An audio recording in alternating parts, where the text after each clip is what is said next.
Welcome to my channel.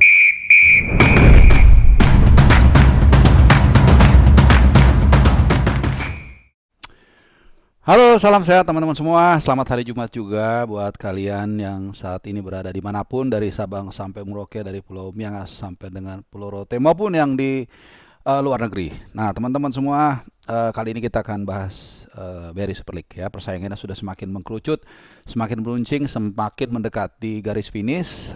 Tentunya kita akan lihat bagaimana di dua pertandingan ini baik Persib Bandung dan Borneo FC yang sama-sama mengoleksi poin kembar akan bisa tampil sebaik mungkin untuk menjadi yang terbaik di akhir musim ini. Tapi teman-teman, sebelum kita langsung masuk gigi 5, karena ini bertepatan dengan hari besar umat Kristiani, gue secara spesial ingin mengucapkan selamat hari kenaikan Yesus Kristus. Semoga buat teman-teman Kristiani bisa menjalankan ibadahnya dengan lancar, dan buat yang liburan, yang long weekend, semoga bisa mengisi hari-hari ini dengan charging, lebih happy dengan siapapun orang terkasih yang saat ini sedang bersama kalian. Semoga nanti juga Senin bisa beraktivitas kembali dengan sehat dan bugar.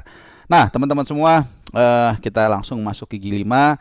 Kita lupakan dulu soal ribut-ribut di Samarinda, soal ribut-ribut di Bandara Balikpapan, bahkan juga sedikit kita lupakan sedikit ya soal ribut-ribut di Santoro Jabodetabek ya. Mudah-mudahan ini kita serahkan ke pihak keamanan supaya diselesaikan. Tapi kita kembali akan fokus ke persaingan BRI Super League yang gua pun jujur, gua bukan fans dari kedua kesebelasan, tapi rasanya senang mengikuti keseruan ini, senang melihat persaingan ini, dan berharap kita lebih bahas substansinya, jangan di luar itu ribut-ribut segala macam ya, karena kita juga berharap dari BRI Super League ini lahir para pemain-pemain yang bisa nanti menjadi tulang punggung bagi tim nasional Indonesia. Nah, dua pertandingan sudah tersisa teman-teman, sama-sama 75 poin, tapi memang Persib unggul head to head.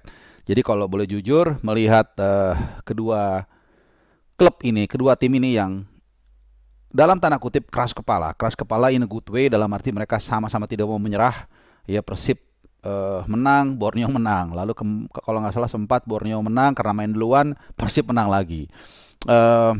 Dan tentunya ini akan ditentukan oleh dua pertandingan terakhir. Persib kita semua tahu nanti akan terbang ke Makassar dan kemudian menempuh jalan darat ke Parepare. Ini nggak gampang juga.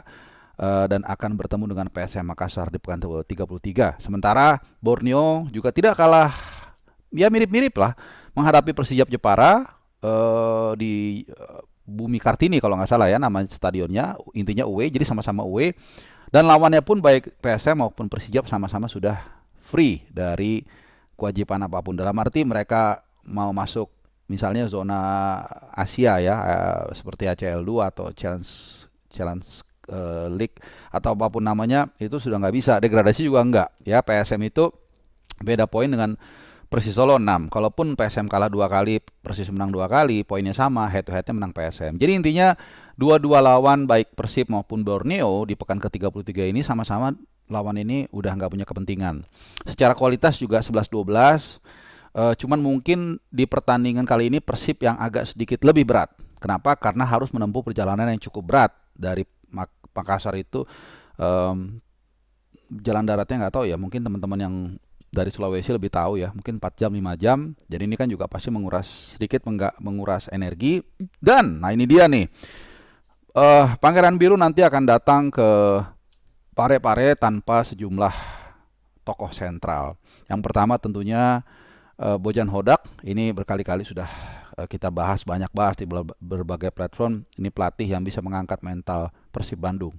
Ya, dia datang di di awal musim tapi nggak full ya, menggantikan Luis Mia dengan pemain yang bukan bawaan dia, walaupun ada satu pembelian pemain gue lupa di tengah musim, tapi dia bisa membawa juara. Di tahun kedua pun dia kembali bisa membawa juara back to back, dan tahun ini sedang on the way juga, walaupun belum on the way untuk hat-trick.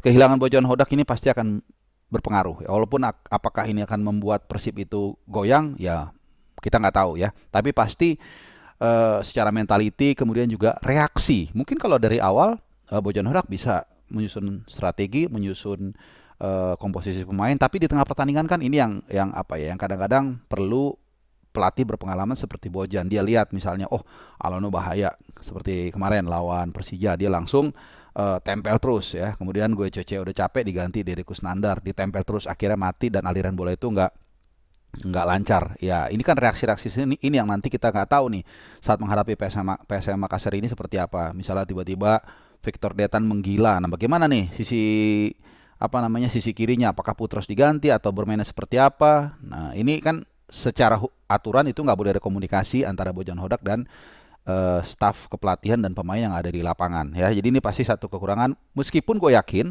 kekurangan ini pun pasti sudah diantisipasi. Entah bagaimana caranya untuk mungkin menyiapkan term and condition, artinya kalau ini begini, ini begini, nanti asisten pelatihnya yang akan menerapkan di tengah-tengah pertandingan, kita nggak tahu ya. Yang pasti ini berpengaruh. Kemudian juga mereka akan tampil tanpa Gue Cece ya. Nah, ini juga salah satu kerugian karena sudah mengantongi 4 kartu kuning. Nah, ini sebagai informasi teman-teman, karena dulu itu 5 kartu kuning sama dengan 1 kali absen. Sekarang itu 4 gitu. Jadi kalau mungkin gue sempat menyampaikan informasi yang kurang tepat, gue mohon maaf. Jadi kemarin saat menghadapi Persija, gue CCA mendapatkan kartu kuning keempat. Jadi dia nggak bisa main dan kemungkinan posisinya itu kalau memang nggak meleset akan digantikan oleh Mark Lok. Ya, Mark Lok di laga lawan Persija itu nggak main sama sekali. Dan nah ini yang kehilangan paling lumayan berasa ya dulu Federico Barba. Federico Barba itu sama mengantongi kartu kuning keempat dan dipastikan di absen, dan kalau melihat dari naga-naganya kemungkinan akan digantikan oleh Julio Cesar. Kehilangan 2 sosok ini sangat penting karena sama-sama memainkan peran yang sangat krusial ya. Gocecia tampil sudah 25 kali dan Barba sudah tampil 27 kali. Dan teman-teman, gue sempat melihat satu video klip, gue nggak tahu, pokoknya itu di Bandung kayaknya basisnya, melakukan survei kecil-kecilan siapa sih pemain yang menurut mereka paling penting. Ya 60-70% kalau nggak salah menjawab Barba. Ya kita masih ingat bagaimana satu pertandingan yang menjadi turning point bagi Persib Bandung saat remontada dari Bayangkara itu kan akhir babak pertama gol dari Barba tandukan yang membuat mental Persib akhirnya bisa naik dan kemudian bahkan membalikan keadaan di babak yang kedua. Nah ini jadi ini kehilangan yang cukup besar. Sementara kita juga mesti fair untuk sedikit mengulas Borneo FC ya. Lawan Persijap itu mereka dari informasi yang gue terima itu hampir full tim, termasuk Peralta yang menjadi katalisator ya, yang menjadi pembeda dan yang gendong tim Borneo musim ini. Dan menurut gue, kalau gue pribadi, gue nggak tahu kalian teman-teman semua, siapapun nanti yang menjadi juara BRI Super League musim ini, either itu Borneo FC atau Persib Bandung, menurut gua player of the year yang paling layak mendapatkan gelar tersebut adalah Peralta. Luar biasa Mariano Peralta. Nah, tentunya menarik untuk kita tunggu juga di pekan ke-34 karena prediksi gua di laga kali ini, di laga pekan ke-33 ini, walaupun masih ada 2-3 hari lagi ya, itu kemungkinan besar hasilnya sama nih antara Persib dan Borneo ya, either sama-sama seri atau sama-sama menang. Kalau kalah sih gue nggak melihat itu akan terjadi ya, dan ini membuat semakin seru. Jadi makanya kalau prediksi gue mengatakan musim ini ya 51% peluang Persib untuk juara, dan itu nanti akan ditentukan antara di Segiri Samarinda atau di GBLA di Gede Bage di Bandung ya, kita nggak tahu karena pekan terakhir itu Persib akan menghadapi Persijap Jepara. Ya, Persijap Jepara. Jadi yang dihadapi nanti Borneo nih. Nah, sementara Borneo nanti akan menjamu Malut United. Jadi kalau di pertandingan pekan 33 ini, Persib agak sedikit effort ya, full effort karena dia tanpa 2 pemain dan 1 pelatih serta agak menempuh perjalanan yang agak berat ya, walaupun lawannya 11-12 dengan Borneo ya, Persijap dan PSM, tapi di pekan terakhir gantian. Menurut gue Persib yang agak lebih mudah lawannya ya, dengan segala hormat dengan Laskar Kalinyamat dengan Persijap Jepara. Di sisi lain Borneo yang agak berat menghadapi Balut United yang kita tahu di sana ada 5-6 ya pemain Persib Bandung, ada David da Silva, ada Ciro, ada Tyran, ada Franka, ada Freds Butuan, dan ada Dimas Derajat juga. Tentunya mereka juga punya kualitas dan pengen finish setinggi mungkin di papan klasemen gitu. Jadi ya teman-teman semua, itu aja sedikit roundup dari hari Jumat ini di hari libur buat teman-teman semua. Mudah-mudahan berkenan, mudah-mudahan juga informatif, dan mohon maaf kalau ada salah-salah kata, dan terima kasih untuk Anda yang sudah menyimak. Gue berdoa buat kalian semuanya, fans siapapun, semoga sehat-sehat dan kita nikmati sepak bola Indonesia bersama-sama. Adios.